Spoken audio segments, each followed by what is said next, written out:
Greetings and welcome to the Global Center for Advanced Studies GCAS Free Public Lecture Series 2020-2021. I am Azfar Hussain, Vice President of the Global Center for American Studies, and I welcome you all here today, tonight, or wherever you are in the world. I'll now introduce the moderator for our event, one whose work I've been following with a great deal of zeal for a long time, and one who is certainly one of my favorite philosophers working today. In fact, I can go on and on talking about the scale and scope, the range and richness and relevance of his work, but I'll have to be very brief given time constraints. A graduate from Yale University with a PhD in philosophy, and the author of more than 14 books and hundreds of articles, one who is considered by many to be the intellectual successor to the great Caribbean theorist, activist, revolutionary, Frantz Fanon.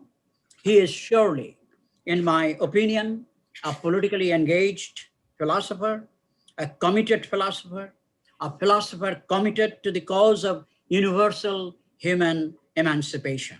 He's currently professor and head of the philosophy department at the University of Connecticut, Stolz. He succeeded our former GCAS president, the leading French philosopher, Alain Badiou, and is now the third honorary president of the Global Center for Advanced Studies. And who is he? He is none other than Lewis Gordon. Welcome, Lewis. So, Professor Lewis Gordon. Thank you, Azfar. Thank you so much. And to everybody in the audience who has graciously joined us, I'd like to begin with saying shalom, assalamu alaikum, halito. It's very important. We're in the United States of America, and it's one of the indigenous languages here. It's Choctaw, halito, for hello, Ujambo, Swahili, hello. And in addition to that, as we know for so many as we're going through the Jewish high holidays, the Shana Tova, I am here right now in this position of honor to introduce Professor Noam Chomsky. The context of this meeting is the Global Center for Advanced Studies. And some of you, if you're not familiar with this organization, it's an organization dedicated not only to advancing new ideas, but also committed to debt-free education. Now, Professor Noam Chomsky puts me at an advantage because to introduce him would be redundant since the audience already knows who he is.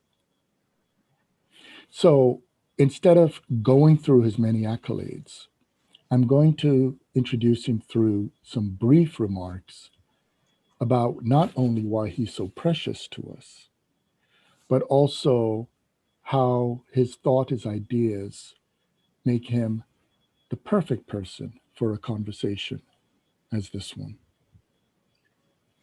The impact of Professor Chomsky's work crosses the entire sphere of the human sciences, from linguistics, to psychology, to philosophy, anthropology, politics, sociology, the full spectrum, including some areas that are not the human sciences, such as computational theory.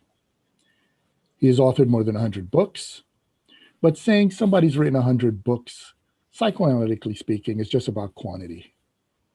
But Professor Chomsky is the exemplification of quality. His books are influential, not out of a hegemon, because Professor Chomsky has challenged a lot of hegemonic forces. His books are influential because of the ideas being generative.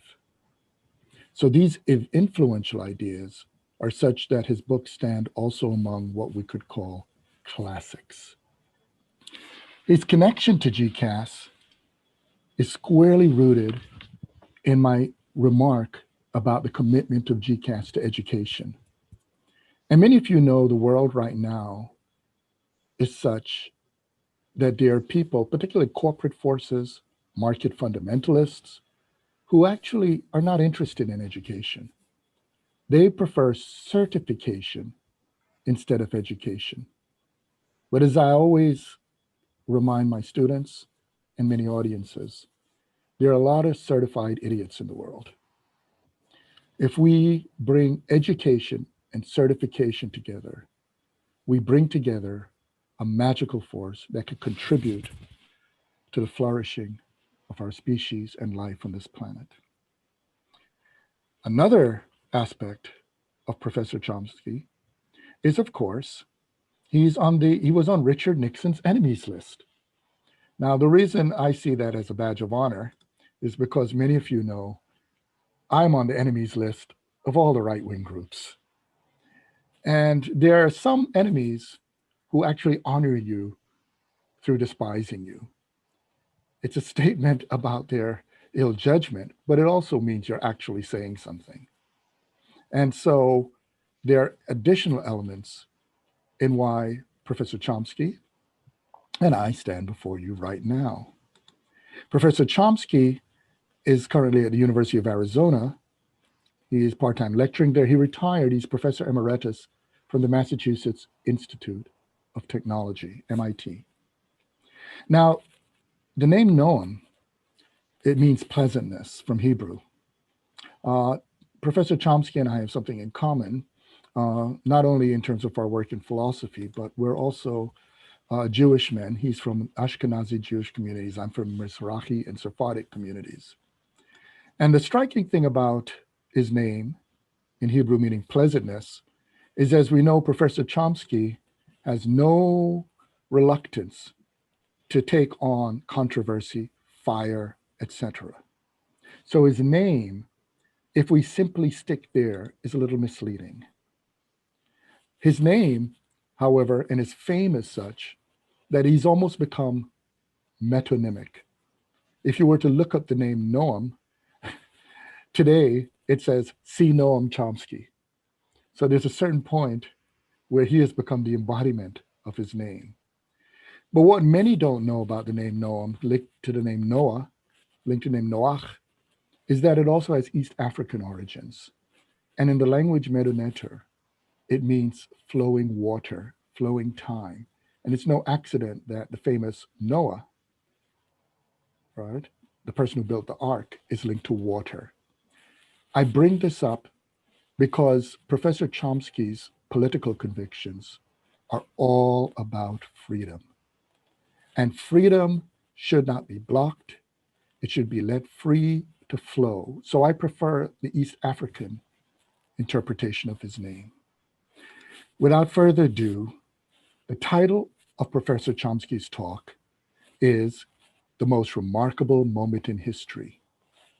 That said, I now yield the floor to Professor Noam Chomsky. We are indeed living at a remarkable moment, a moment that is in fact unique in human history. It's a moment of confluence, of crises, of extraordinary severity, with the fate of the human experiment literally at stake. The issues are coming to a head in the next few weeks in the most powerful state in history, a state that dominates the world and under the current leadership has not only broken sharply with norms of civilized behavior, but quite literally threatens the survival of organized human society. The evidence is there before our eyes almost daily. President Trump's wrecking ball has demolished one international agreement after another. while his administration asserts its right to do as it wishes, whatever the world may want or need. A few weeks ago, the Trump administration withdrew from COVAX. COVAX is the global consortium seeking to develop, manufacture, and equitably distribute a coronavirus vaccine. The effects are severe. International cooperation, of course, expedites the development of a vaccine. Go it alone impedes it. The COVAX consortium was considering ways to ensure that eventual vaccines will reach people who need them, the poor in Africa, for example, not only those who can monopolize it for themselves. But Trump is declaring once again, America first, and probably alone. The fate of the world is not his concern. Nor is his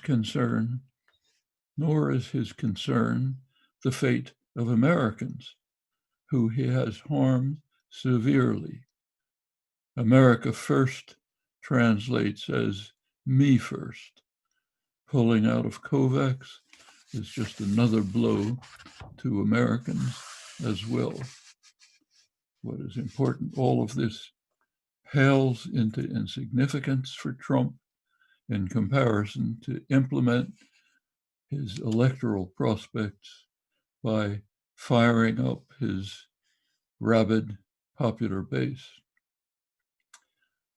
A few days after the COVAX withdrawal, Trump approached the United Nations Security Council, demanding that UN sanctions on Iran be reinstituted. The Iran nuclear agreements were another target of the Trump wrecking ball. They were established by President Obama, so had to be destroyed over the objections of all of the signers. The Security Council refused Trump's demand almost unanimously, including all US allies. A few days later, Secretary of State Pompeo, with supreme arrogance, informed the Security Council that the sanctions are reinstated because we say so, and that any violators will be severely punished, which is not an empty threat.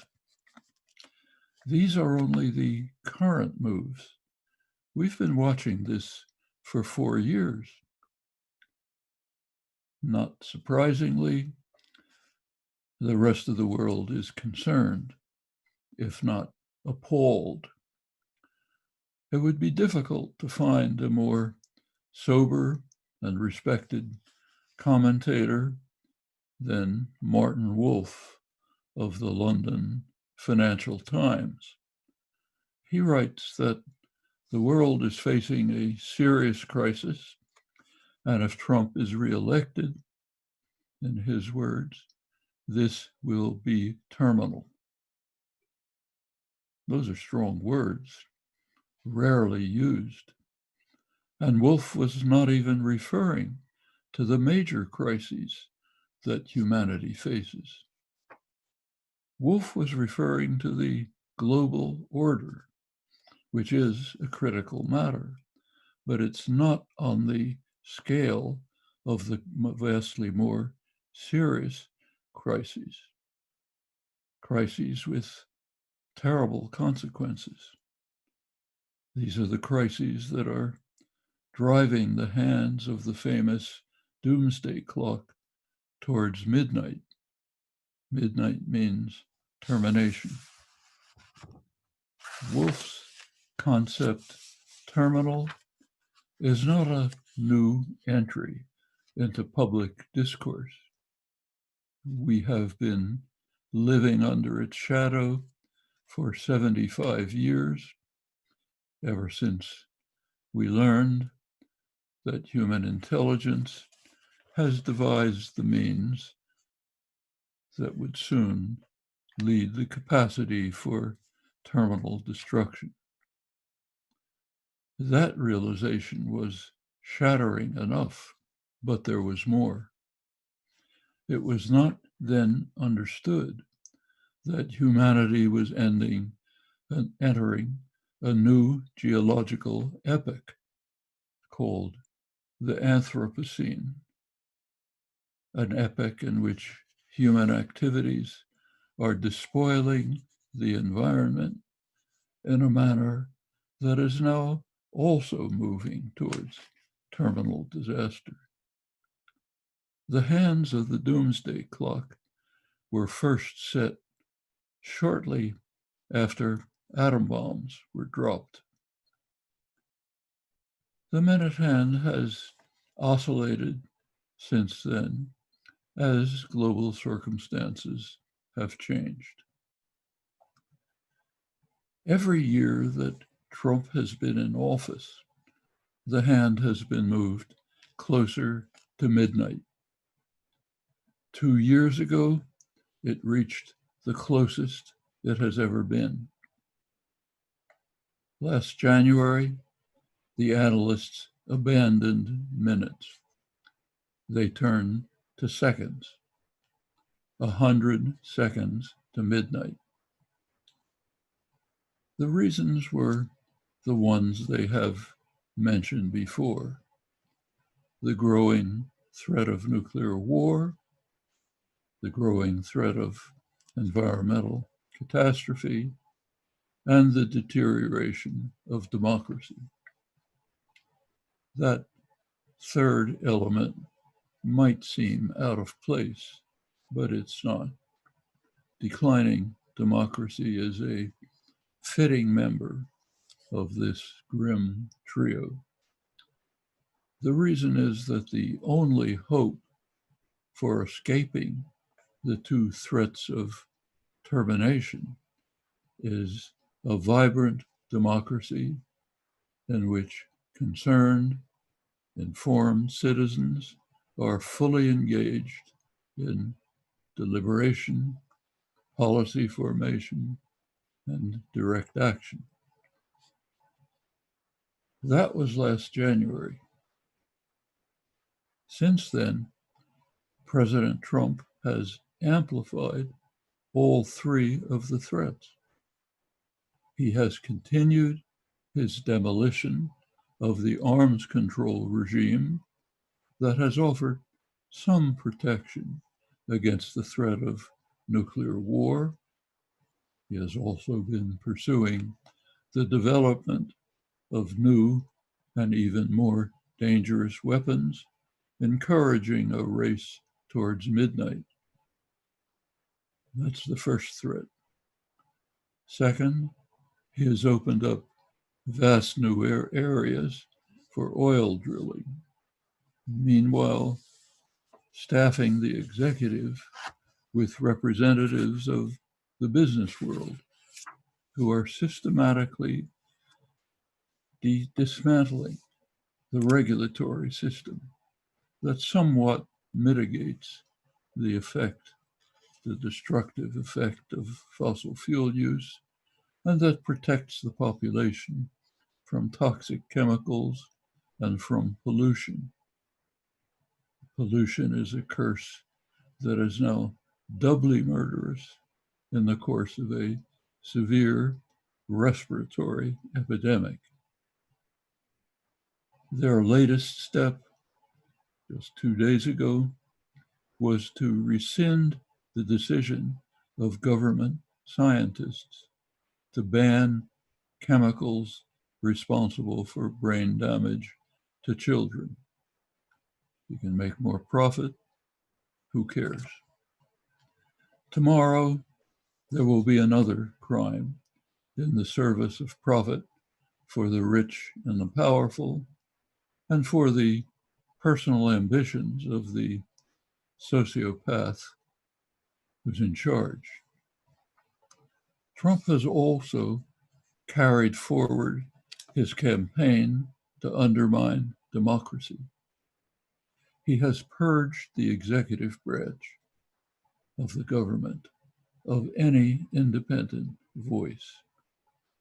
Congress had long ago established inspectors to monitor the performance of the executive branch.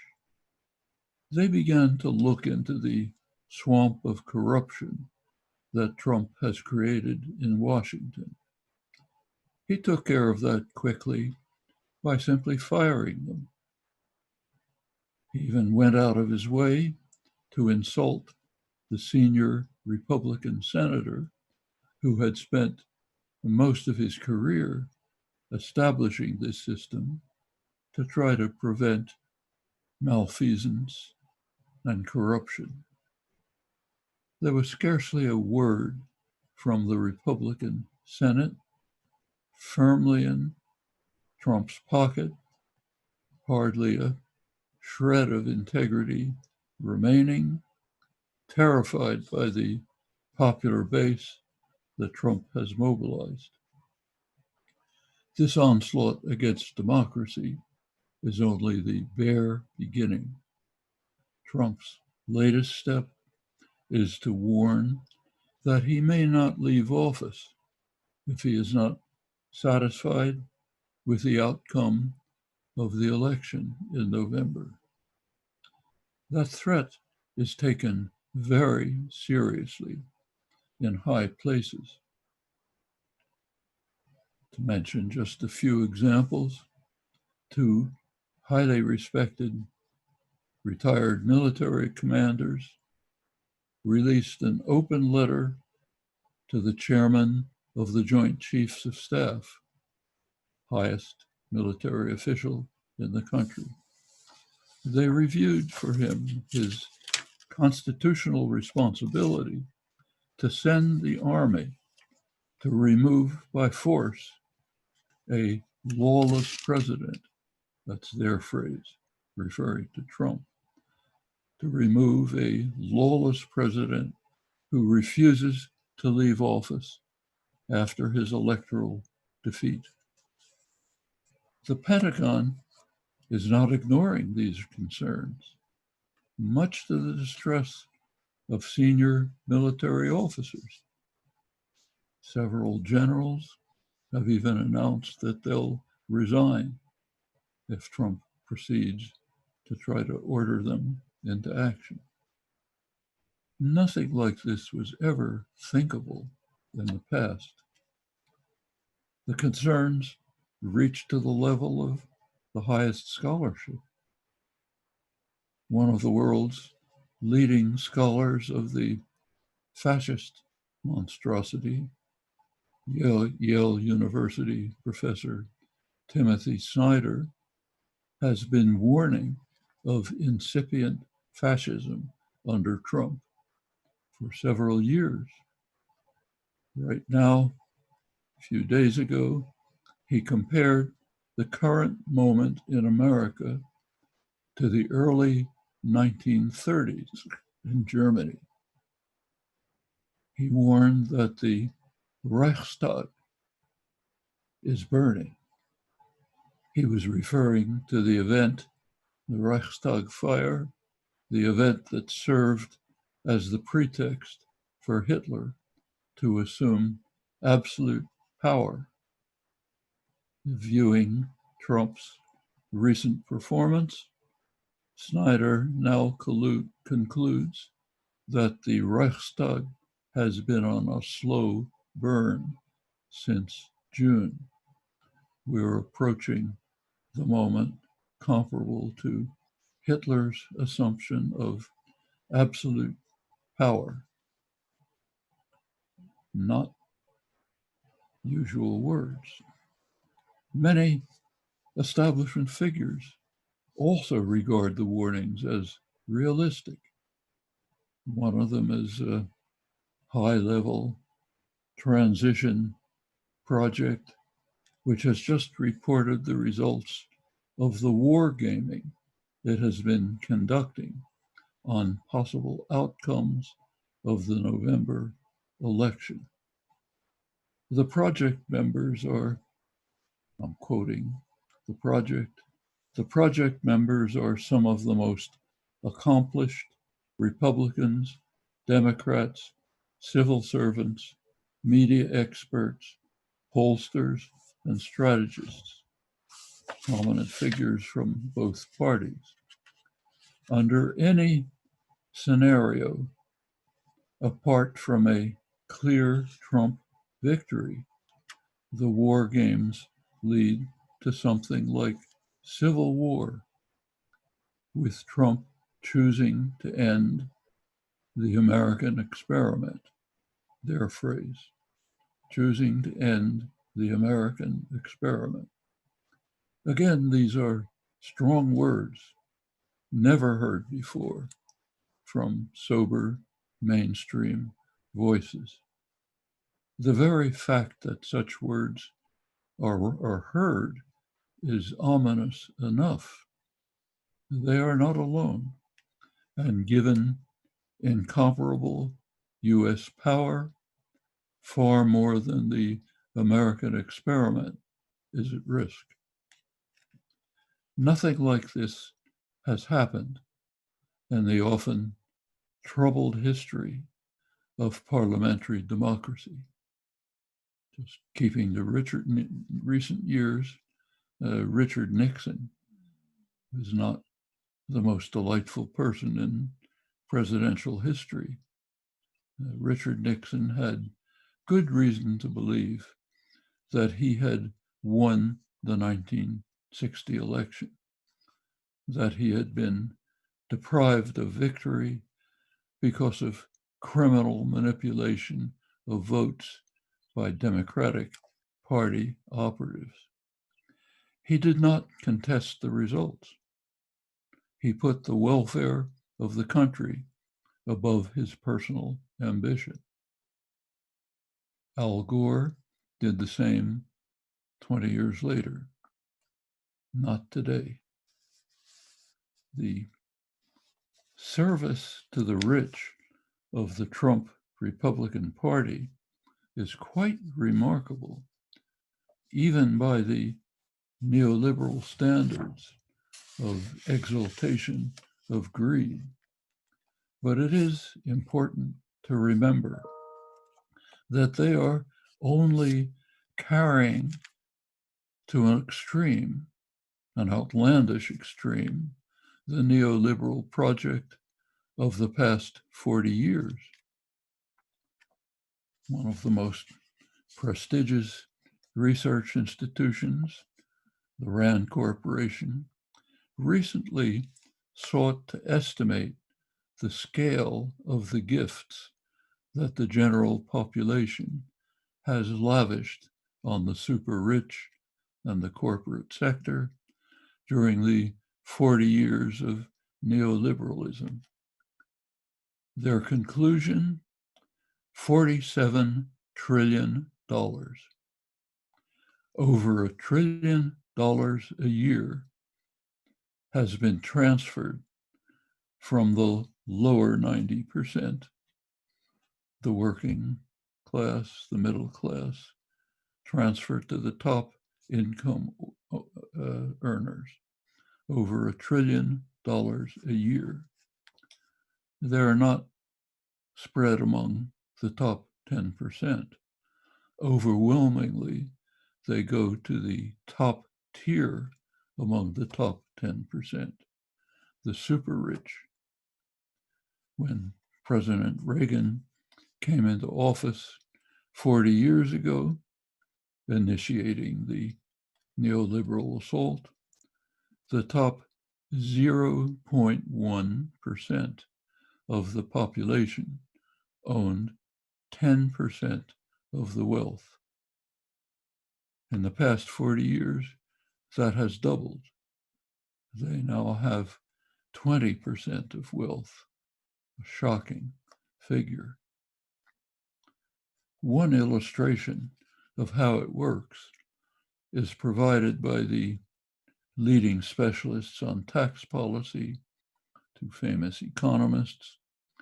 They show that in 2018, following the tax robbery that was the one legislative Trump achievement, I'm now quoting them, for the first time in the last 100 years, billionaires have paid less in taxes than steel workers, school teachers, and retirees. That erases a century of fiscal history. In 2018, for the first time in the modern history of the United States, capital has been taxed less than labor. That's a truly impressive victory of class war. It's called liberty in the reigning doctrines. It's worth taking a moment to review briefly the economic history of the United States since World War II, with major effects elsewhere. There have been two clearly distinct periods. The break between them is roughly 40 years ago. The first is the period of what is called regimented capitalism. That was from the end of the war into the 1970s. During that period, capitalism was carefully regulated by the government. That's the first period. The second period is the neoliberal era that took off under Reagan in the United States, Thatcher in England, others following. The first period of regimented capitalism, is called by economists the golden age of American capitalism. Should really be called state capitalism. Growth was unusually high, breaking records, and it was egalitarian growth. The lowest part of the population raised income as much as the highest part.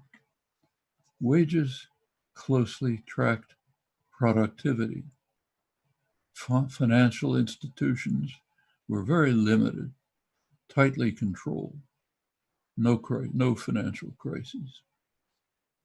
The neoliberal reaction reversed all of that. Economic and productivity growth continued, but more slowly, and the wealth that was produced flowed into very few pockets. Wages were decoupled, separated from productivity, and they flattened. The $1 trillion a year transferred from working people and the middle class to the super rich is only part of the story. In addition to that, tens of trillions of dollars are stolen from the public by pouring capital into tax havens, since Ronald Reagan authorized these practices. Previously, they had been banned, and the laws were enforced. Financial institutions exploded in scale. They became the dominant part of the economy,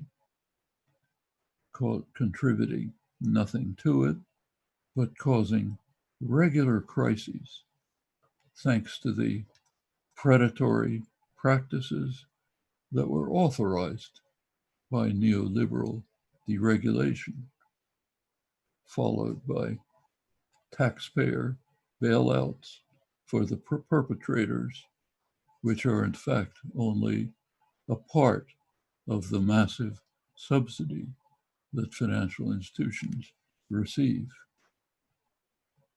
Reagan and Thatcher moved at once to destroy labor unions. Both of them recognized that unions are the primary means of defense for working people against concentrated capital. And here there's something that we should remember because it has great significance for the future. Reagan and Thatcher were not opening a new chapter in neoliberalism. They were adopting the leading principles of neoliberalism from its earliest days in Vienna between the two world wars, 1920s. In Vienna, the founder, patron saint of the neoliberal movement, Ludwig von Mises, was overjoyed when the near-fascist government violently destroyed Austria's vibrant social democracy and the unions that were interfering with what is called sound economics by defending the rights of working people. Mises explained his thinking in his neoliberal classic called Neoliberalism, 1927, 5 years after Mussolini had initiated his brutal rule. I'll quote from what he said about fascism in 1927. It cannot be denied that fascism and similar movements aimed at the establishment of dictatorships are full of the best intentions, and that their intervention has, for the moment, saved European civilization.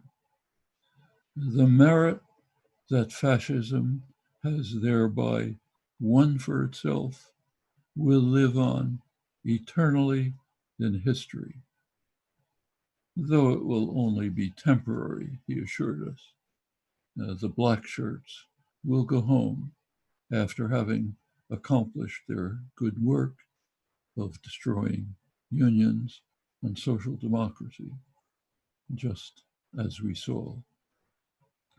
The very same principles inspired enthusiastic neoliberal support for the hideous Pinochet dictatorship in Chile. A few years later, they were put into operation in a different form in the global arena under the leadership of the United States and Britain.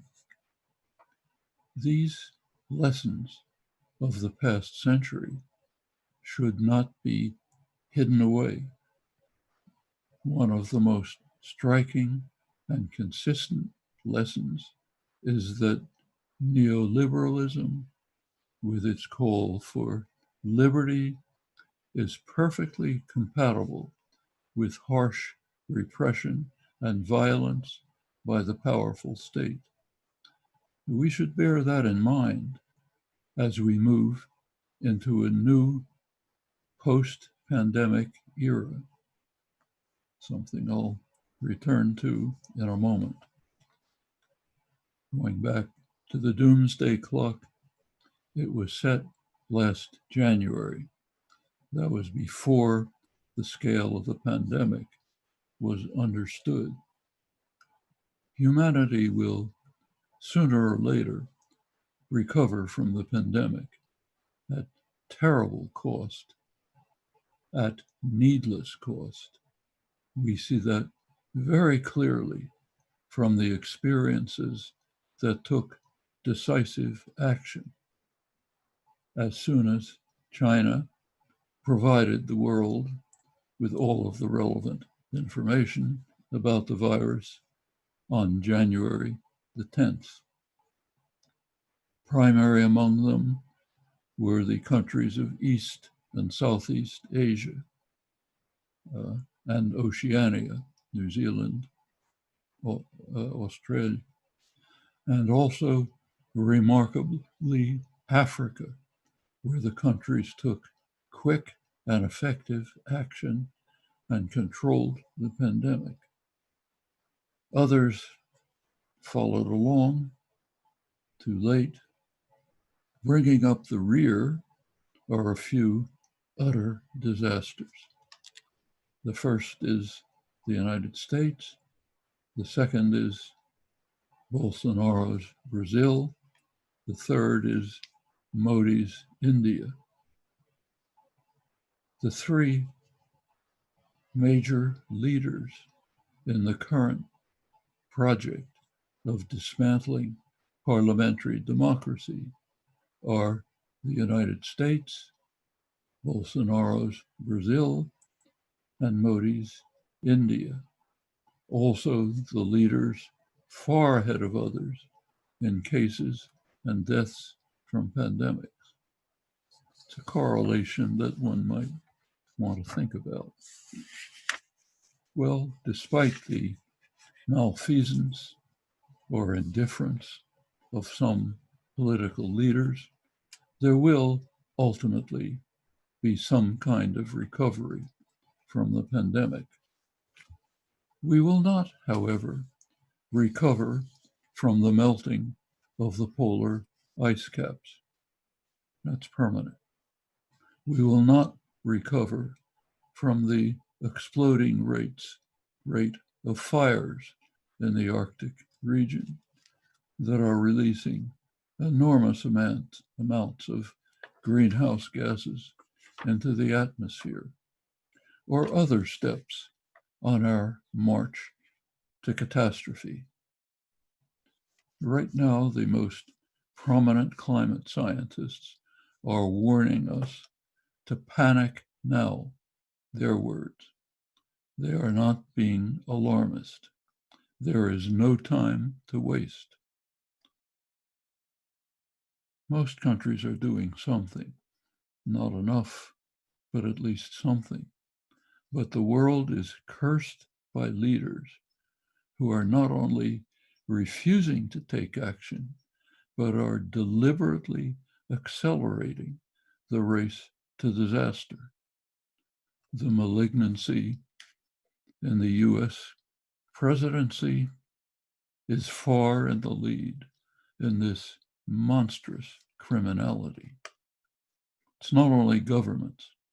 The same is true of fossil fuel industries, the big banks that finance them, other industries that profit from actions that put the survival of humanity at serious risk. I'm actually quoting that phrase from a leaked internal memo of America's largest bank. They know what they're doing. They're putting the survival of humanity at risk for profit and power in the short term. Humanity will not long survive this institutional malignancy. It's important to recognize that the means to manage the crisis are available, feasible, available, but not forever. One primary task that all of us face is to ensure that we panic now and act accordingly. The crises that we face in this unique moment of human history are all international. Environmental catastrophe, nuclear war, the pandemic have no borders. And in a less transparent way, the same is true of the third of the demons that stalk the earth and drive the second hand of the doomsday clock toward midnight, the deterioration of democracy.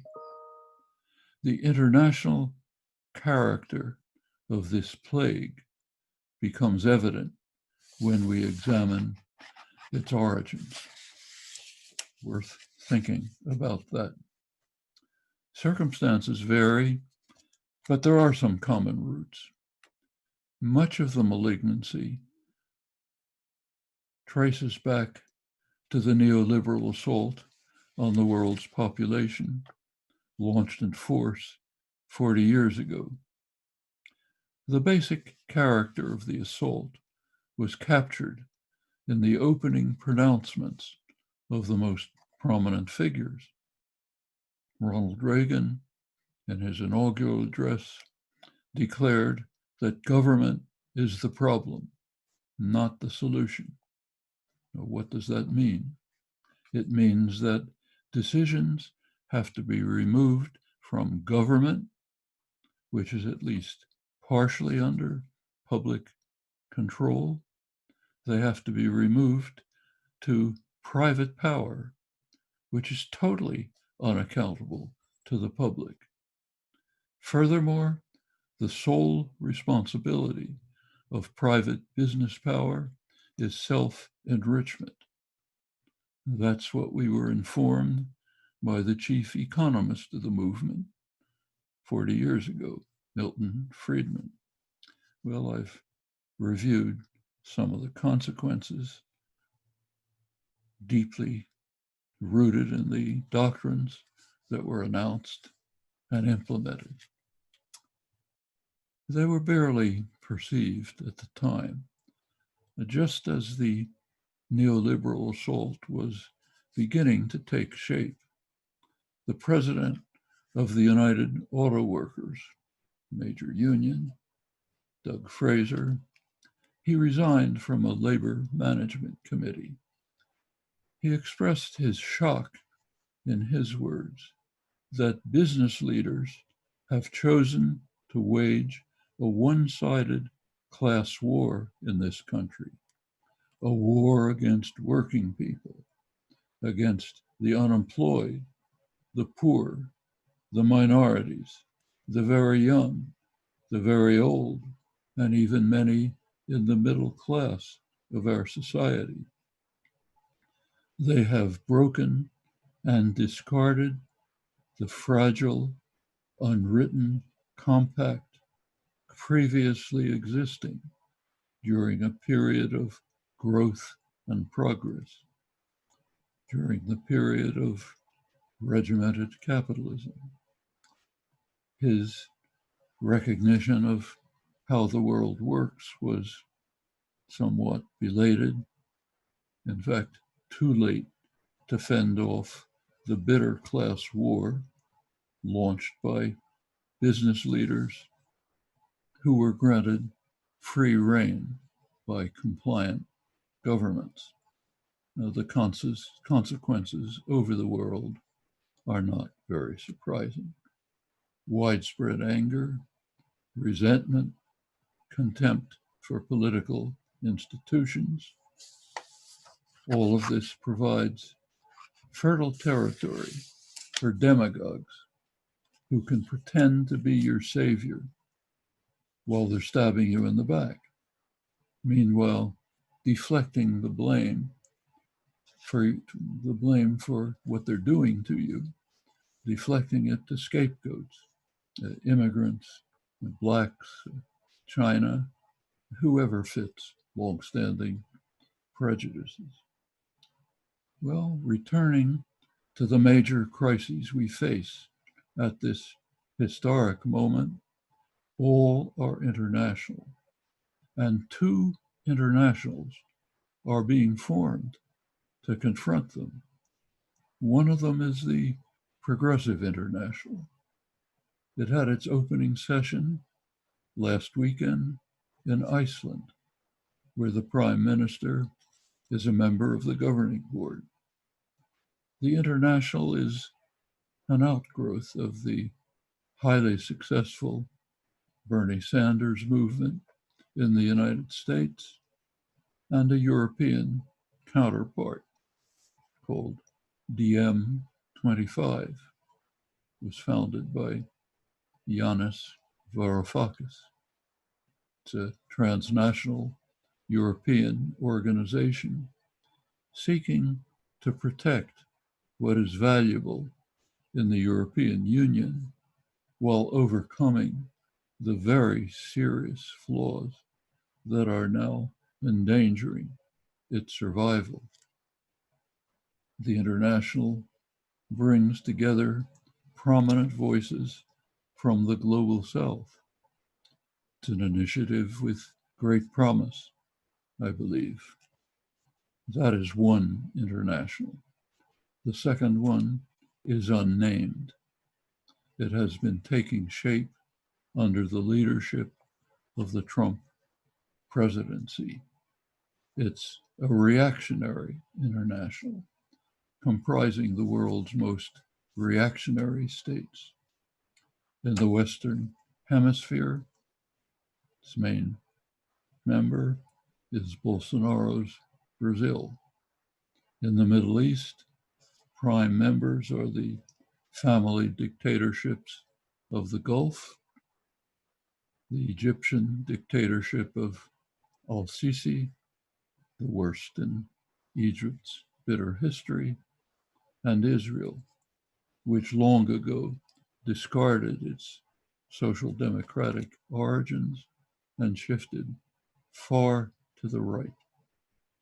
That's the predicted effect of the long and brutal occupation. The current agreements between Israel and the Arab dictatorships, which formalize long-standing tacit relations, they are a significant step towards solidifying the Middle East base of the reactionary international. The Palestinians are kicked in the face. That's the proper fate of those who lack power and do not grovel properly at the feet of the natural masters. To the east, the main candidate is India, where Prime Minister Modi is destroying India's secular democracy, turning the country into a racist Hindu nationalist state while crushing Kashmir. The European contingent includes Orban's so-called illiberal democracy, ending democracy in Hungary. It also includes such rising stars as Italy's Mario Salvini, who seems to particularly enjoy the spectacle of refugees, miserable refugees, drowning in the Mediterranean, fleeing from the wreckage of centuries of European terror and violence, including Italy, and similar elements elsewhere. The reactionary international also has powerful backing in the dominant global economic institutions. Well, these two internationals comprise a good part of the world, one of them at the level of states, the other popular movements. Each is a prominent representative of much broader social forces, which have contending images of the world that should emerge from the current pandemic. One force is working relentlessly to construct a harsher version of the neoliberal global system from which they have greatly profited, with more intensive surveillance and control, carrying forward the neoliberal alliance of rule by the very rich and state power to ensure compliance. The contending force, symbolized by the Progressive International, looks forward to a world of justice and peace, with energies and resources directed to serving human needs rather than the demands of a tiny minority. It's a kind of class struggle on a global scale with many complex facets and interactions. And it is no exaggeration to say that the fate of the human experiment depends on the outcome of this struggle. Thank you.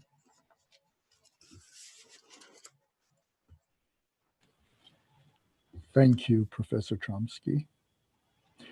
Before I make my remarks, our honorary vice president, Azfar Hussain, would like to say something on the behalf of Bangladesh. Well, again, Azfar Hussain, Vice President of the Global Center for Advanced Studies here. অনেক অনেক ধন্যবাদ অধ্যাপক Chomsky ইতিহাসের এই ভীষণ উল্লেখযোগ্য মুহূর্তের উপর আপনার এই দারুণ বক্তৃতার জন্য। আপনার কথা ও কাজ সকল ধরনের নিপীড়নের বিরুদ্ধে আমাদের সংগ্রামের জন্য প্রাসঙ্গিক হয়ে থেকে যাবে। That was for Professor Chomsky in my mother tongue, Bengali, as the Bengali poet Rabindranath Tagore once said something to this effect: one can probably best express one's heartfelt reactions and gratitude in one's mother tongue. Let me now translate very quickly what I said into English now. Thanks much, Professor Chomsky, for your remarkable lecture on the remarkable moment in our history.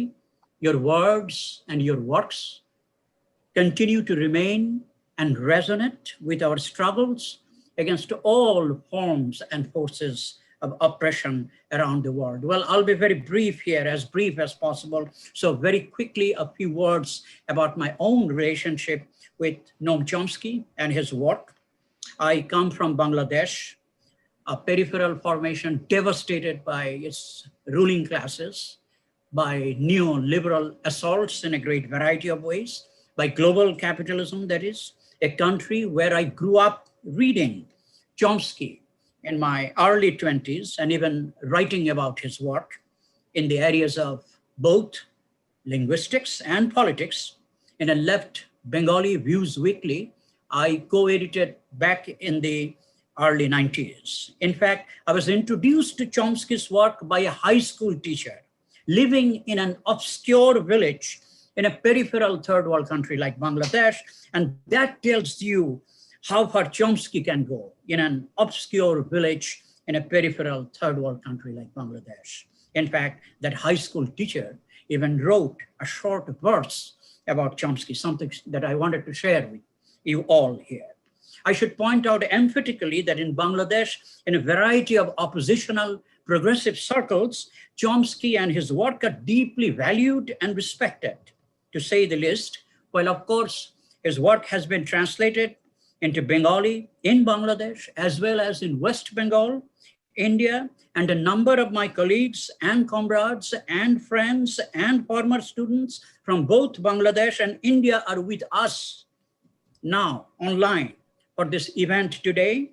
And many of them have wanted me to convey to you, Professor Chomsky, their solidarity and their gratitude and love for the work you have been doing for decades and for relentlessly speaking the truth to power, exemplifying your critical role as an uncompromising, and to use your own friend Edward Said's words, unafraid and compassionate intellectual. Surely you are more than one of the makers of the 20th century. Last, on a very quick and a more personal note, bear with me a little, please. I vividly recall with deepest gratitude and most fondly cherish my first encounter with you in person when I met you and talked to you at Washington State University back in 2005. It was quite an experience, as it was quite an experience receiving even a note of support from you, one that we did not expect, after we had sent you a copy of our activist journal called Discontent that we used to bring out as graduate students in the late 90s. There was no such thing as stellar distance as far as Professor Chomsky is concerned.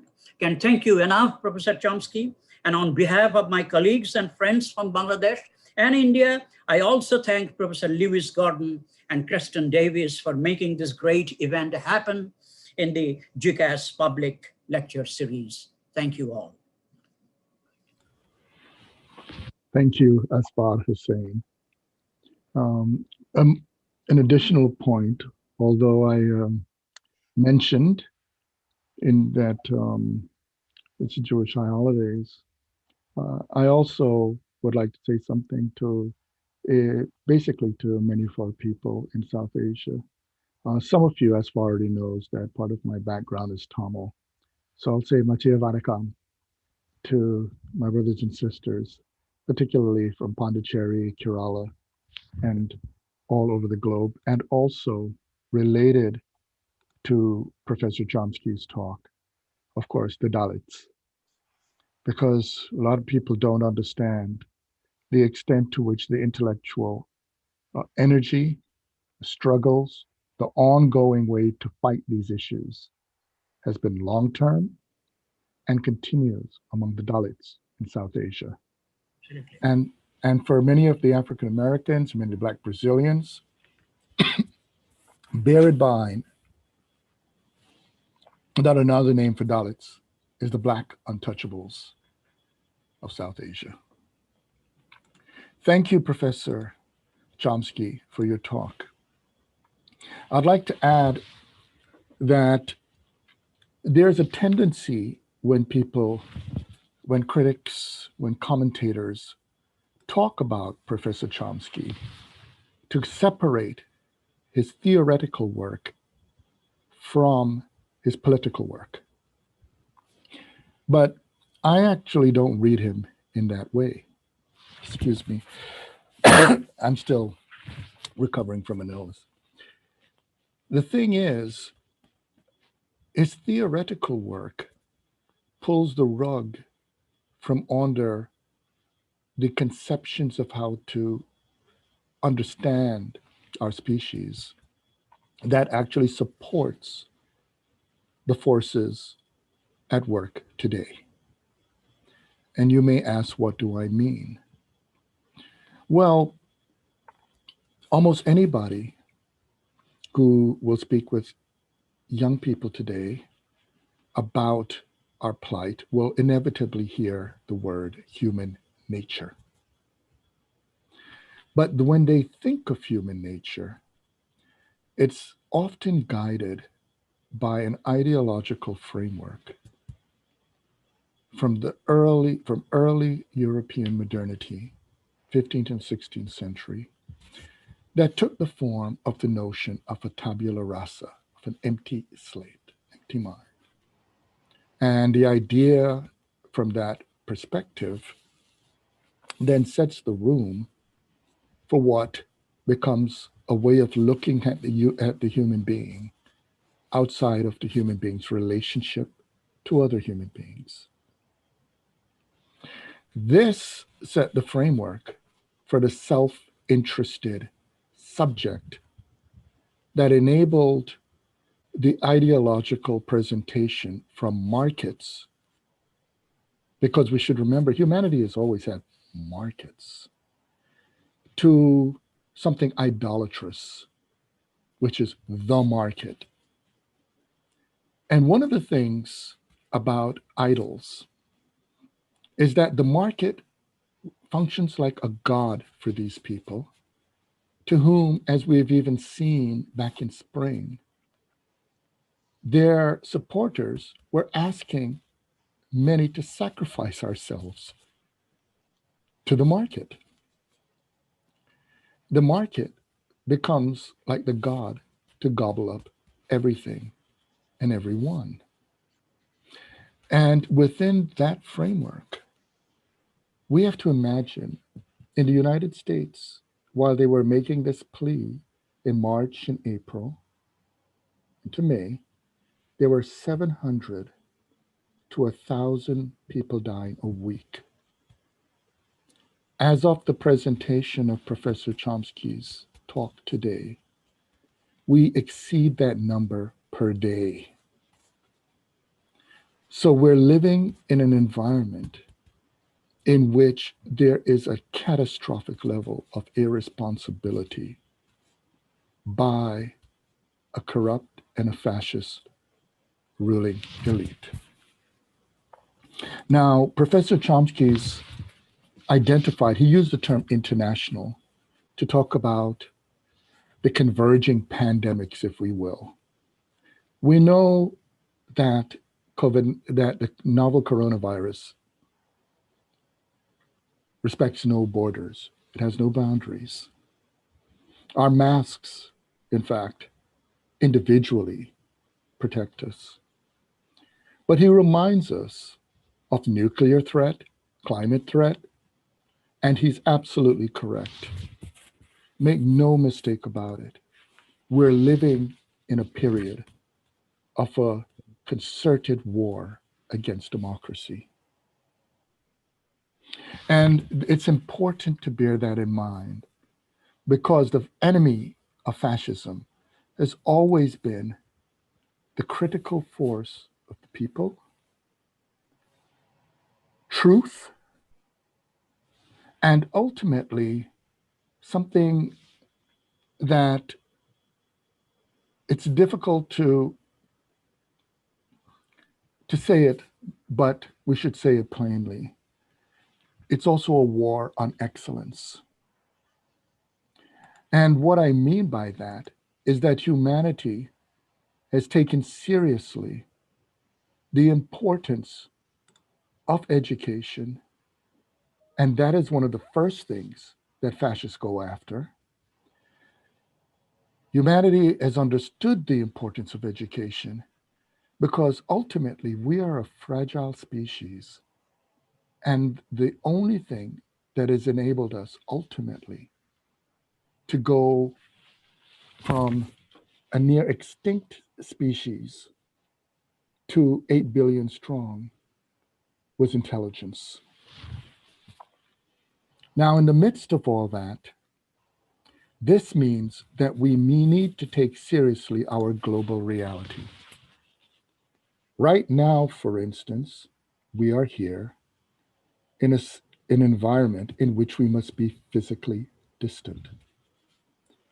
But the technological resources and the power of something Professor Chomsky has written a lot on, which is language, and our ability to communicate, means humanity lives on a very small planet.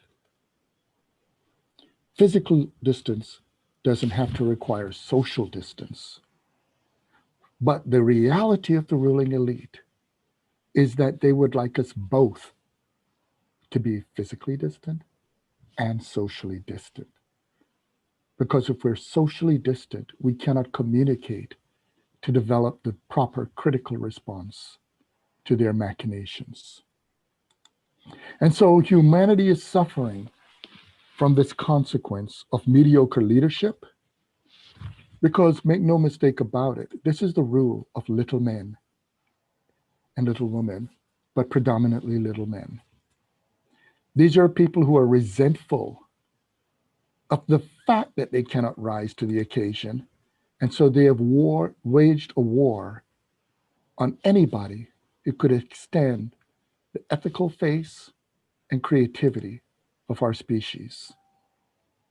And this has, because of a consequence of people who fetishize the market, because from their conception of the human being, from their conception of the world, there's only one thing to ask: what is in it for me?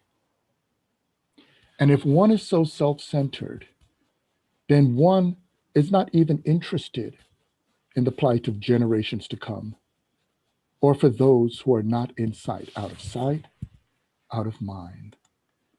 And so within that framework, when we take seriously what it is to fight for democracy, we need to understand that democracy is ultimately never about me. It's always ultimately the political question of those whom I will never meet and I may never know. The radical intellectual, the radical community, the community who have taken to the streets have understood very clearly that the struggle for the integrity of life is to fight for those who are not you, may never ever be like you, but whose right to live, whose dignity, whose freedom should be celebrated. And so I thank Professor Chomsky for reminding us that this very crucial, very exigent moment involves a struggle for democracy as a struggle for life itself. And so we come then to some of the questions, because I know our viewers are sending in questions.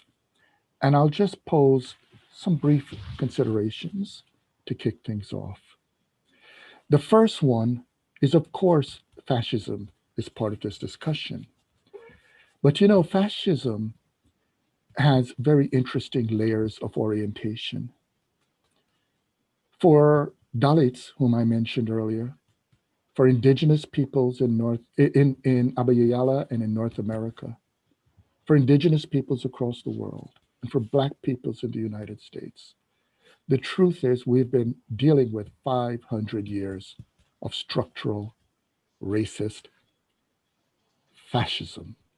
Fascism is a racism, but it seems to give those who benefit from it, at least temporarily, the illusion of the idea that ultimately what is done to the people on whose neck they place their knee is legitimate.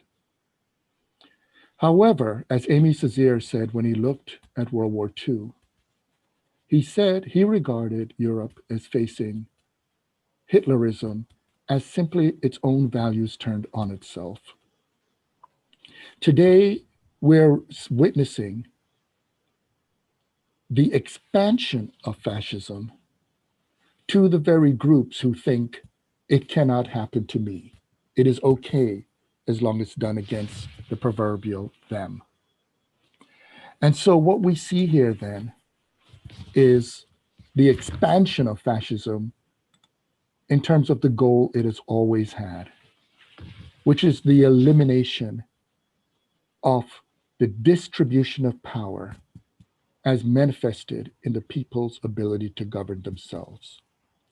Fascism ultimately is also a war against political life.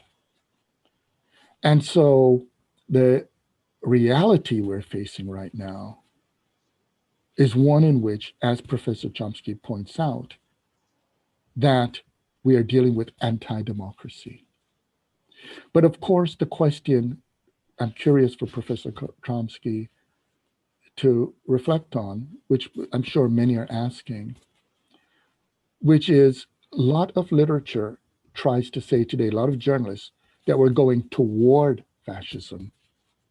But it has struck me that the solidification of fascism in the United States had occurred in January in the senatorial trials. With that moment, it was demonstrated that we are not only in the hands of fascists such as Mitch McConnell, but it also meant that the bullying that fascism exemplifies is such that the mediocrity of leadership and the cowardice that's there among certain sectors who are in control in the Senate stood to the side, or rather stepped back, and made a clear lawless individual now run rampant. So the question is, are we toward fascism, or would you agree that we're actually in it? The second one is connected to the first, because we see the Trump valorization of monuments and all of this and the Confederate monuments. But what we know is all fascisms try to promise the people eternity. That's why monuments love stones. That's why there's such an obsession with these ugly gravestones, because monuments are graves. But the right has always been obsessed with permanence under the guise of law and order. And as we see this assertion of permanence, it was very striking in Professor Chomsky's talk that he brought out the language of the eternal. Now, what Professor Chomsky and many of us in the audience know is that we're human beings, we're not gods. We delude ourselves. In fact, we commit hubris, idolatry, to us beat our chests with the notion of the eternal. And the problem with those who seek the eternal is not only their malignant narcissism, but they require few of them to disrupt the ongoing life, living practice of the cultivation of freedom. And then the last part is absolutely true about from the Reagan administration and the fact that 47 trillion that have gone to the rich. But we know that, and it was correct to point to Milton Friedman and a lot of those other forces that have taken this absurd position that any translation of power into the form of the public is somehow totalitarian. What we're struggling with is a profound hatred of the public, a profound privatization of power, which means that we're also dealing with the issue of disempowerment at a time in which our species has within its domain the custodianship, at least, of the current configuration of life on the planet. And a lot of this comes to a head at more, I would argue, than class struggle. I would argue it's not even class warfare. The goal of the current global elites, whether it's in Saudi Arabia, whether it is going to be Modi, whether it's Bolsonaro's, all the way through to Putin in Russia, all the way through to what we're seeing with Barr, McConnell, and Trump, their goal is no longer class warfare. Their goal is class massacre. So we will go to the audience, but I'd like Professor Chomsky to just add some additional remarks, and I'll read the questions posed to him. Thank you. Well, you brought up a lot of very significant points. They could easily take many hours of discussion and deserve it. I don't want to take time away from the questions, so just a few very brief comments on several points that you made. The idea that we've been through 500 years of destruction and massacre is beyond any question. Whether we want to call it fascism or something else, it doesn't really matter. I would prefer to keep the term fascism to a more technical use, not just the use of monstrosity and savagery, but that's a terminological point. In fact, a good symbol of what has happened over the past 50 years, 500 years, is close to 500 years, is Bangladesh and Haiti, the two very striking places. These were the richest places in the world when the Europeans reached them.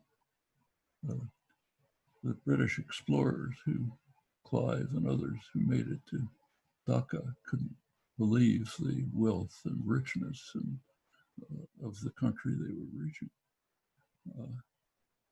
Haiti was the richest colony in the world, peaceful, rich resources. About maybe 20% of France's wealth comes from robbing Haiti. So here we have maybe the two richest places in the world when the Europeans arrived. They are now the virtual symbols of despair and disaster. Can we learn something from that? Well, in fact, that's symbolic of what happened all over the world. No time to go through the details. I'll just mention one simple point. There's a lot of concern in the United States about what are called endless wars. We have to get out of these endless wars, like Afghanistan. How can we be mired in endless wars? The history of the United States, from its origins, 1783, is endless wars. The United States is one of the rare countries in the world that has been at war almost every year since its founding. Now, we don't call those wars, but the founding fathers did. They called them wars of extermination against the Indian nations. One of the main reasons for the American Revolution was that King George III of England had issued a royal proclamation in 1763, decade before the Revolution, a royal proclamation that barred the colonists from moving into Indian territory. There's a range of mountains in the east of the United States, Appalachian Mountains. Settlers were not permitted to go beyond there. They weren't accepting that. They wanted to move to the west, to the rich lands of the west, the lands of the Indian nations. And as soon as the British were expelled, that's exactly what they did. The wars began against the Indian nations, wars of aggression, destruction, violation of treaties, and outright extermination. Their word, not mine.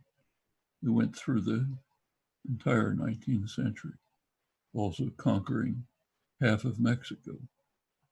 Where I am sitting right now is occupied Mexico, conquered in a war of aggression. Then we get into the late 19th century, 20th century, interventions, violence, terror. I don't have to go through it. Invasion of Iraq, so on. So yes, that's the history. Europe, in many ways, is much worse. Europe was, people think today of nation states as somehow a natural formation. Anything but. Europe was the most violent place in the world for centuries, while Europeans were slaughtering each other, trying to decide where the boundary of their power would be, here or a little bit further to the east or west. Continued right until the mid-20th century. The only reason it stopped is that everyone realized that the next time they played the game of slaughtering each other, everything will be done. Human intelligence has just reached the point where the next step is total destruction. So we better somehow try to find to live at peace. Well, Europe was becoming the most violent place in the world. It was also changing the nature of war, as military historians have pointed out. Europe turned war from an activity to a science. The means of destruction, the culture of destruction, the culture of savagery reached new heights. So when the Europeans started to invade the rest of the world, they basically conquered and destroyed it. The war was just a different activity for Europeans. They developed their skills through and their culture of savagery through hundreds of years of experience within Europe. So that's a large part of the modern age. You're quite right. As to the class struggle and the class massacre, we're moving towards something even worse. We're moving towards destruction of organized human society. Nobody's going to escape. As the sea level rises, the plains of Bangladesh will be flooded, as they were under the recent cyclone. We'll get much worse. Tens, hundreds of millions of people will have to flee. South Asia may become unlivable. The temperatures are already reaching the point where you can barely survive them without air conditioning, which most people don't have. Their water is being eliminated.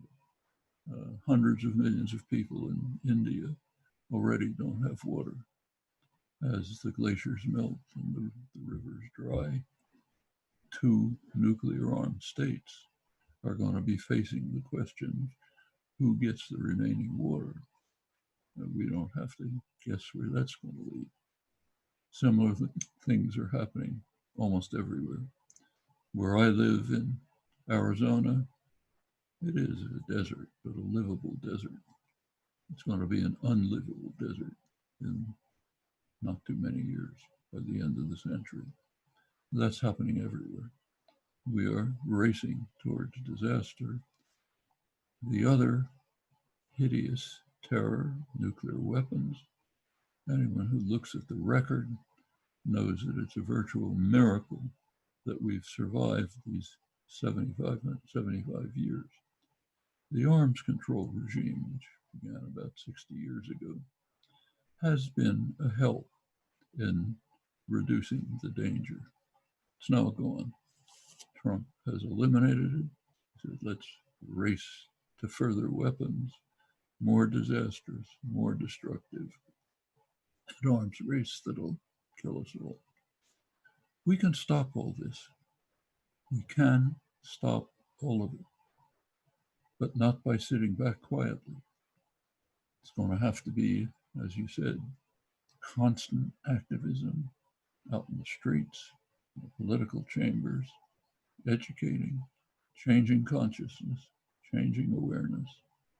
It's a huge task, and there isn't much time, but we have to undertake it. Thank you, Professor Chomsky. One of the things that one of the ways in which people fail to see what can be done is because there's so much of an assault that too many people want to look at the top of the mountain instead of the steps to get there. And one of the things that many of us try to remind our communities of is that no one person can do everything, but everybody should do something. And I hope that many of you are listening to this conversation understand that each of us has our part to do. Political action is necessary and it does make a difference. I'm going to read the questions, and you could just respond to any you would like. That way, I prefer to read them out. That way, at least they're on the table so people will know what the community has asked. Sometimes at least having that reflection, even if we don't get to answer them, is important for the conversation to do what we want it and hope it will do, which is to transcend the immediate one we're having now. So I'll just read them in the order as they appeared. The first two are basically asking the same question. One is from Moino from Bangladesh, and the other person did not put the name, but they basically said, good to hear, Chomsky. What do you think about Zionism and Trump? Are they connected? And the other one, About Zionism. Yeah, and the other one, they're connected. One of them, the first one is asking about Zionism and Trump. And the other one is, what is the opinion of Chomsky about Zionism? And does he think Donald Trump is connected with Zionism and Israeli agenda? That's the first. The next is from Sizori. If Donald Trump continues in power, how will it affect the democracies of Central and South America? And that's from Muriel Martinez from Colombia. Another question, and again, I just want to make sure a lot of the viewers get to hear the questions.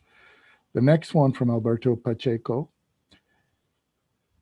In such a precarious and depoliticized in society molded by neoliberalism, is it still valid to configure the strategies of resistance to power from the liberal political system? The next one, the person's name isn't there, but oh, it's the continuation. Or is this, or these time, or this time, should this lead to focus on micropolitics and the rise of molecular revolutionary strategies focused on subjectivity and on this cognitive phase of capitalism? And there are two more. From Marta Jimenez, where do we go? Where do we get energy? Where do we get energy to keep resisting while things get worse? More concretely, where does Professor Chomsky get his motivation? What strategies to persist can we learn from his admirable experience? And we have two more. From Omer Yildiz, referring to Marta Jimenez's question, I also want to ask a simple question. Is there any hope? If so, what is it? And then finally, thank you, Professor Chomsky, for your overwhelming lecture. I would like to take the opportunity to tell you that I started reading you when I was 18 years old. So basically grew up in your, oh, that's more a comment. Oh, the question is, what do you think of Thoreau's claim that the marginal benefit of human productivity is unmeasurable because, and I'm not sure exactly what the because refers to. It says, does Professor Chomsky have any thoughts on the Egyptian-Ethiopian water war? And that's from Mona Gamil in Cairo. Those are a lot, so I'll stop there. Were you able to hear all of those? Except the last one. The last one was the one about Thoreau. I didn't hear what yeah, was Thoreau. The one. Let me see if I could find it. Next to last. Yeah. So, what do you think of Thoreau? It was spelled here with Thurow. Thoreau's claim that the marginal benefit of human productivity is unmeasurable. And the last one is, do you have any thoughts on the Egyptian-Ethiopian water war? Oh.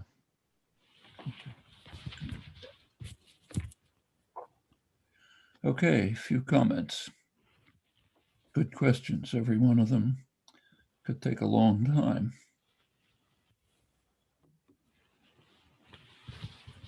So start with the first. President Trump himself probably doesn't know where Israel and Palestine are. Doesn't care about them. But he does know about his voting base. That's what he cares about. The United States is a deeply religious country, very unusual in the Western world. It's not a secular country. Probably 2/3 of the population expects the second coming of Jesus, maybe half in their lifetimes. The vice president, hence an evangelical Christian, apparently believes that the world was created a couple of thousand years ago, exactly the way it is. Pompeo, Secretary of State, evangelical Christian, has already told us that he thinks God sent Trump to Earth to save Israel from Iran. Okay, that's the leadership. The voting, maybe 25% of the population is evangelical Christians. They're totally in Trump's pocket, not because he believes a word they do, but because he gives them gifts. Just as he gives gifts to the corporate sector, he ensures that the evangelical population will get their way on abortion, on allowing pastors to give political talks in churches and so on. So he throws them some gifts. The corporate sector doesn't mind, so they say, fine, you want to do it, okay. The evangelicals have a very interesting relation to Israel. They are passionately in favor of Israeli policies of expansion, destruction of Palestinians, violence, and so on. And the reason is they're extreme anti-Semites. It combines. You have to understand the doctrines. The doctrine is that, this of course not all evangelicals, just a leading sector of them. The doctrine is that there'll be a huge conflict in Armageddon. Everything will be destroyed. Jesus will return. The souls that are saved will go to heaven. Everyone else goes to eternal perdition, including all the Jews, except those who have found Jesus in time. That's a massacre of Jews that goes way beyond what Hitler thought of. You know, he wanted to get rid of them in Europe. They'll all go to eternal perdition permanently. Can't get more anti-Semitic than that. But you have to have the conflict, which will lead to Armageddon. This is believed in very high places. Take George W. Bush, President Bush, a dedicated evangelical Christian. When he was trying to convince France to join in the campaign against Iraq, the war in Iraq, he met with French President Chirac. They had a meeting in which Bush started talking to Chirac in ways which Chirac couldn't understand. He was talking about Gog and Magog coming from the north to attack Israel, and we have to stop Gog and Magog. Chirac's an educated European. He didn't know what he was talking about. What he was talking about was a passage in the book of Ezekiel in the Bible, which nobody understands. It has these names, Gog, Magog. Nobody knows what they are, but there's all kind of stories and inventions about them. And they came from the north. So for a long time, the evangelicals interpreted Gog and Magog as Russia. It's coming from the north to attack everything we love. Russia disappeared. Gog and Magog turned out to be Saddam Hussein. So what Bush was telling Chirac is, we got to stop Saddam Hussein, Gog and Magog, straight out of the book of Ezekiel, before he destroys Israel. That's the leadership class in the United States. Face it, a large part of the population. For Trump and Israel, his eye is on two things: rich Jewish donors like Adelson and the voting bloc of evangelical Christians and other Christians. Well, one consequence of that is give Israel everything it wants. Okay, so in fact, yeah, sure, anything they want, we give it to them because it's going to help me get elected. This is actually what he's doing, is taking what has been US policy for a long time and turning it to an outlandish caricature of itself. That's what he's doing on many areas. As I said, neoliberalism, he didn't invent neoliberalism. He's just carrying it to an extreme, outlandish version. And the same is true on everything. Attacking China, whatever it may be, he's just taking it to an extreme. Well, part of it is US-Israeli policy. And here there's a background. Well, it goes back to the 1970s. In the 1970s, after the 1967 war, Israel had a choice, a definite choice. The documentary record on this is overwhelming. Well, they had the choice of integrating into the region as a peaceful country, accepting its place through diplomacy and negotiations.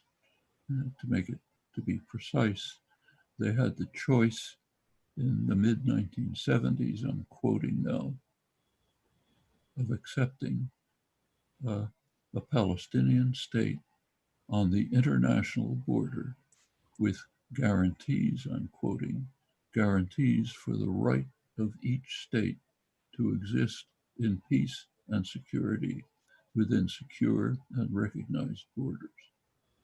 That was coming from the UN Security Council, supported by Egypt, Syria, Jordan, most of the rest of the world. They could, and that's just one document, plenty of others. It was vetoed by the United States. Okay, it came up again, vetoed. I won't run through the whole record, but that's the way it goes, right to the present. The last U.S. veto, most U.S. vetoes never even get mentioned. It's nobody's business if we veto everything. If China vetoes something, it's a headline, but U.S. does, we don't talk about it. One was actually reported because it was so outlandish. This was under Obama, February 2011. 2011, yeah. There was a vote in the Security Council calling for implementation of official U.S. policy, which is very weak. Official U.S. policy said, don't expand the settlements any further. The issue is not expansion of the settlements, it's their existence.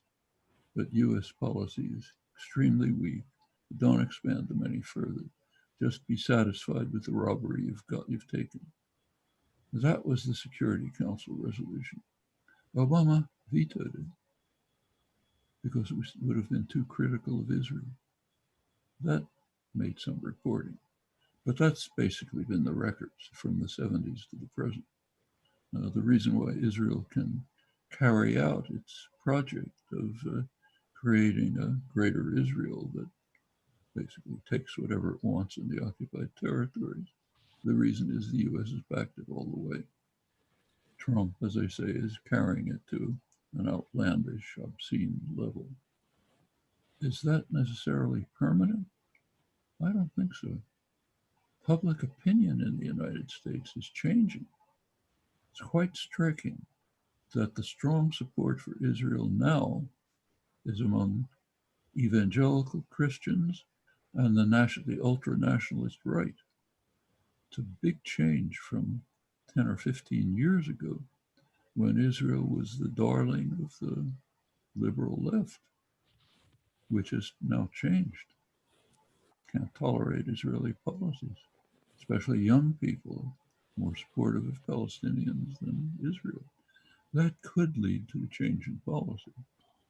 Take work, but it can happen. And I think that's the hope for the Palestinians, along with strong international support. I mean, the international community, most of it, opposes what Israel's doing. Not all, not Modi, not the Gulf dictatorships, not the reactionary international. They think it's fine. But Europe, Africa, Latin America, they don't approve. So if it changes in the US as it could, maybe there's some way of going back to something like the words I just quoted from the Security Council in 1976. I think that's a possibility. Well, not with Trump around, that's for sure. Trump around is going to get much. You want to see how bad it is? Take a look at this morning's newspaper. It's a long story in the New York Times this morning about what's happening in the Jordan Valley. Incidentally, this is the kind of story which would never have appeared a couple of years ago. It reflects the changes in attitude and awareness. It's a very good story talking about how Israel is destroying Palestinian possibilities of agriculture in the Jordan Valley simply by stealing the water. The settlers go in, which is of course illegal. They dig deep wells, destroys the aquifer. They hook up to the Israeli water system, Makorot. They get plenty of water, a lot of irrigation. Palestinian farms which were flourishing. The story happens to be about the Jericho bananas, which are famous all throughout the Middle East. Wonderful, unique bananas. They can't raise them anymore because the settlers are stealing all the water. And the people who raised the bananas now work as laborers in the Israeli settlers' farms.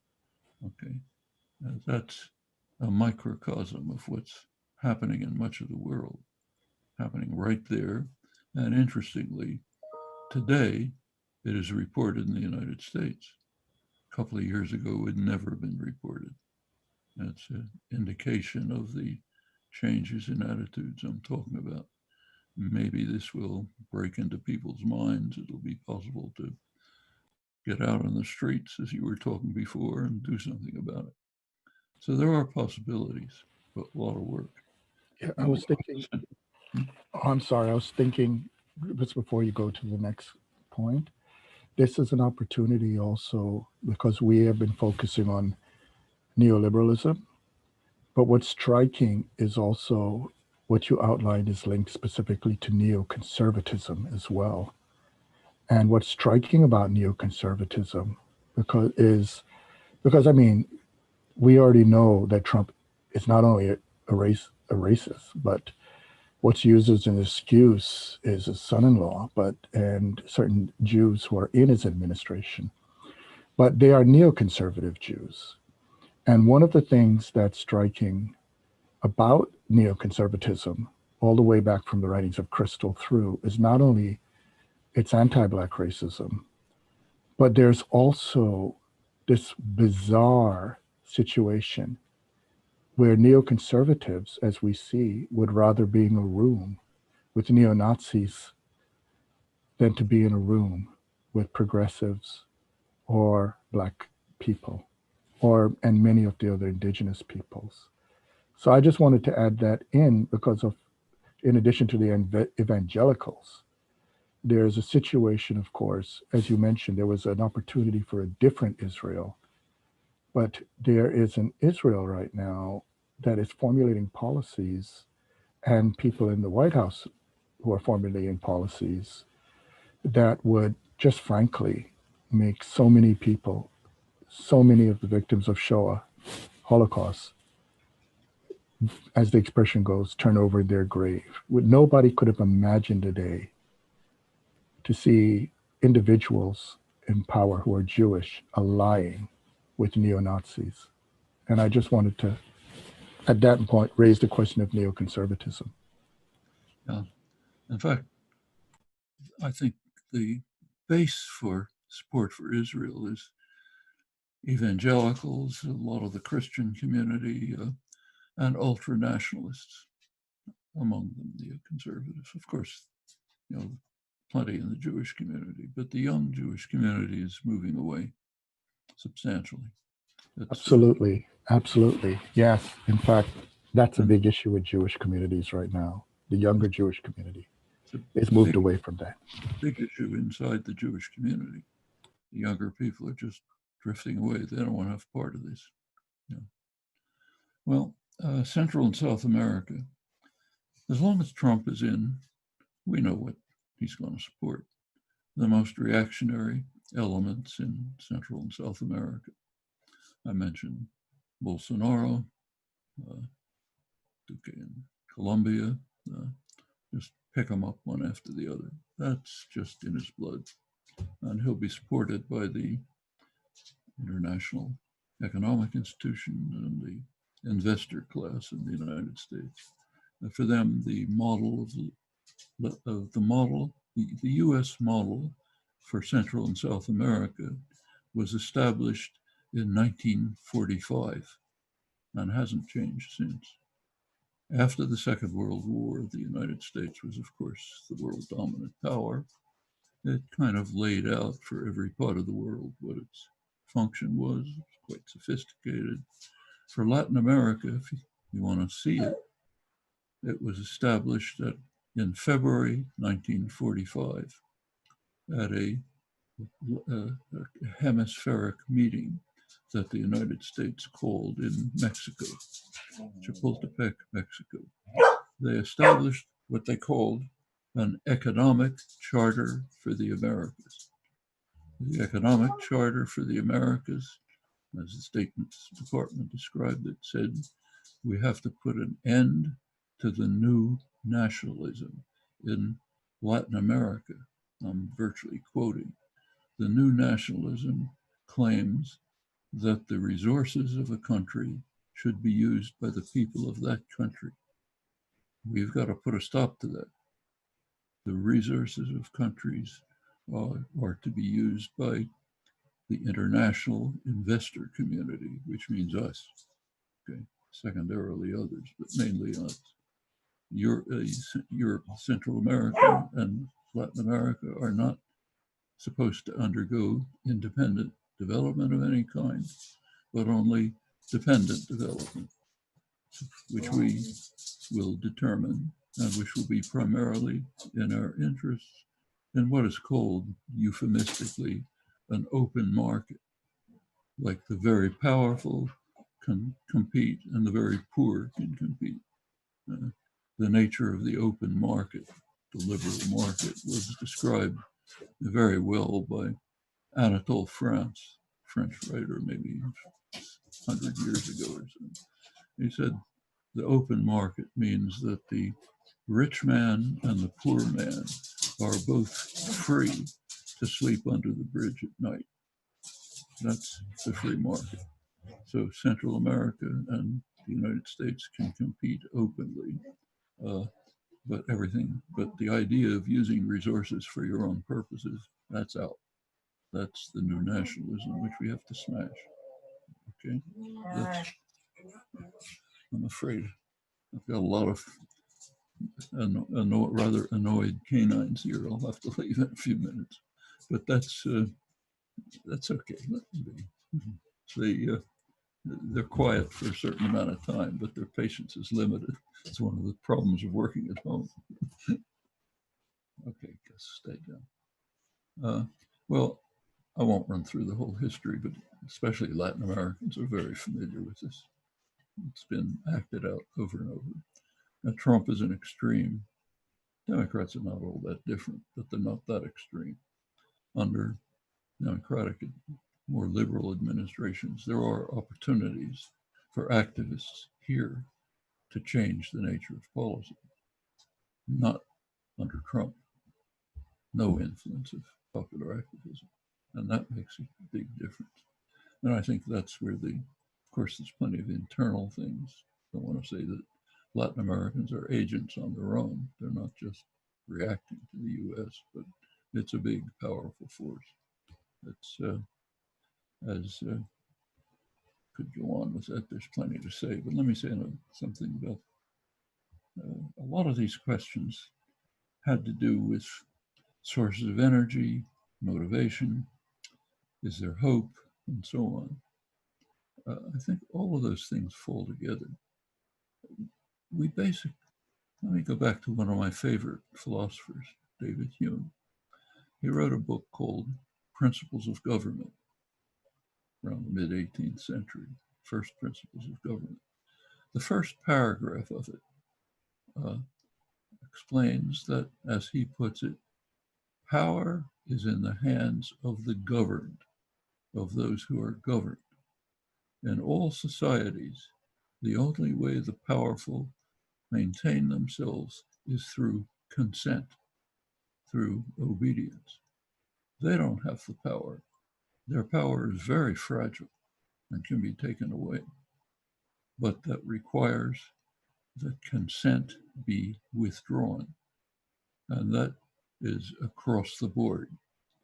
Militarism, neoliberalism, capitalism, having a job. Take having a job. We consider that a wonderful thing. Classical liberals didn't consider it a wonderful thing. They called it a horrible thing. Abraham Lincoln, the last of the classical liberal thinkers, the most important one in the United States.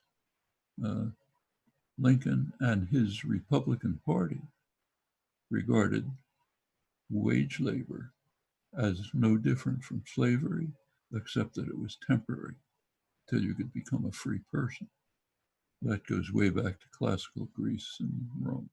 Being dependent on another person for much of your life is an intolerable attack on human dignity and rights. I think that's just below the surface. People don't have to consent to that. The working people in the late 19th century fought bitterly against it. Their slogan was that, quoted, those who work in the mills should own them, manage them.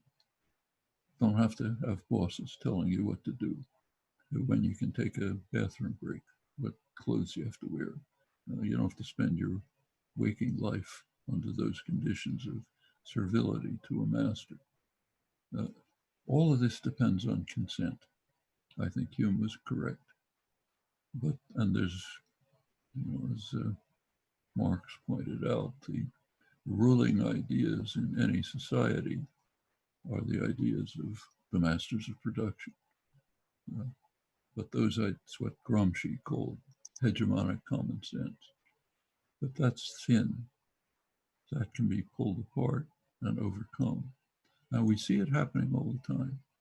You see it happening on the streets of America right now. After the Floyd murder, almost instantly, a huge popular movement developed. It grew out of a rise in consciousness, the same kind of rise in consciousness that led to that New York Times article I mentioned. Opinions and attitudes are changing. When something comes that's really striking, like a brutal murder of yet another Black, blew up, spread all over the country, biggest social movement in American history, Black and white solidarity, spread all over the world, serious goals, things to work on, more popularity than Martin Luther King had at the peak of his popularity. Things like that are breaking out all over. There's a lot of concern, a lot of activism. The climate strike of young people was another example of others. And that's where hope is. That's where it's always been. Hope is in the people whose names we don't even know, but who are on the forefront of getting things done.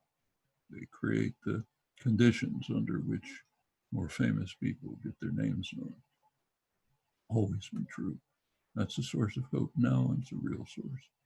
The other source is that we do recognition that we have the means to overcome the crises that face us domestically, internationally, globally.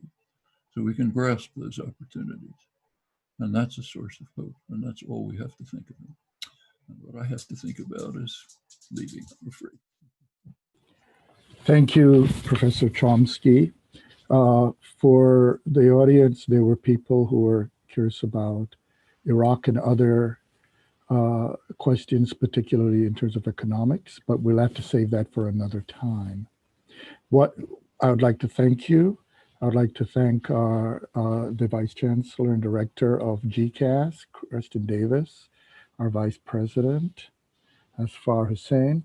And remember, everyone, that not that your opinions, your actions matter. And what the current forces that are trying to get you to stay home and stay away are presuming is that your absence would be a tacit consent to their machinations. So we got to get out there and make it clear that we don't approve and fight for what we would need to have happen to ensure life and dignity and freedom on our planet. Thank you, Professor Chomsky. Thank you, Professor Goodbye Chomsky. to all.